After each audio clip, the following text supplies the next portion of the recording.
একদিন এক ঘন জঙ্গলে থাকত এক বোকা বাঘ। বাঘটা খুবই শক্তিশালী হলেও মাথায় তেমন বুদ্ধি ছিল না। ওদিকে জঙ্গলে থাকত এক চালাক শিয়াল। শিয়াল ছোট হলেও তার মাথা সবসময় কাজ করত।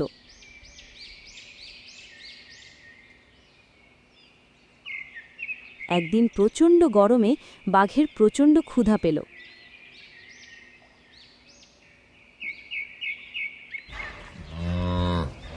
সে নদীর ওপারে অনেক গরু ছাগল চড়ে বেড়াতে দেখল।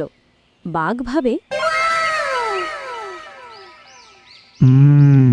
আহা, ও সব যদি ধরতে পারে তবে অনেক দিনের খাবার হয়ে যাবে। কিন্তু সমস্যা হলো নদীর স্রোত অনেক বেশি, আর বাঘ সাঁতারে খুব ভালো না। ঠিক তখনই পাশ দিয়ে শিয়াল যাচ্ছিল।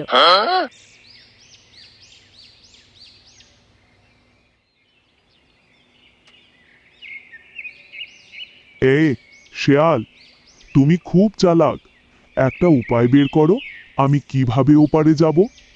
শিয়াল কিছুক্ষণ চুপ করে ভাবল। তারপর তার মাথায় এক দুষ্টু বুদ্ধি এলো।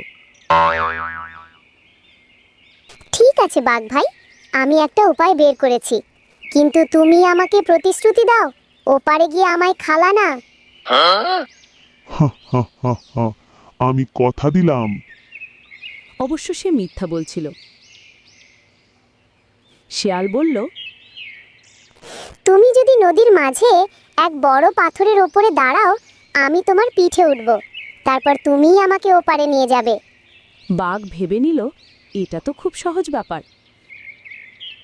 সে জোর করে নদীতে ঢুকে মাঝের এক বড় পাথরের উপরে দাঁড়ালো। শিয়াল তার পিঠে উঠে গেল।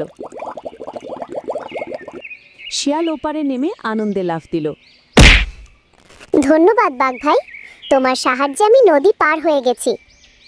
বাঘ এবার বলে, এই শিয়াল, এখন আমাকে কিভাবে ওপারে যেতে হবে সেটা বলো। শিয়াল হেসে বলল, তুমি এত বড় শক্তিশালী হয়েও এত বোকা, তুমি আমাকে সাহায্য করতে গিয়ে নিজেই ফেসে গেলে। নদী পার হতে হলে নিজের বুদ্ধি ব্যবহার করতে হবে। বাঘ রাগে গর্জন করতে করতে নদীতে নামল। কিন্তু স্রোত এত জোরে ছিল যে বাঘ ভেসে যেতে লাগলো। অনেক কষ্টে সে আবার নদীর এপারে ফিরে এলো। শিয়াল ওপার থেকে চিৎকার করে বলল, দেখলে তো, শুধু শক্তি থাকলেই হয় না, বুদ্ধিও দরকার। বাঘ লজ্জায় মাথা নিচু করে চলে গেল। খুনীয় কথা, শুধু শক্তি দিয়ে নয়, বুদ্ধি দিয়ে কাজ করলে তবেই সফল হওয়া যায়। বন্ধুরা, গল্পটি ভালো লাগলে অবশ্যই লাইক দাও, শেয়ার করো আর আশা টিভিতে সাবস্ক্রাইব করো। নতুন নতুন কার্টুন গল্প পেতে আমাদের সাথেই থাকো।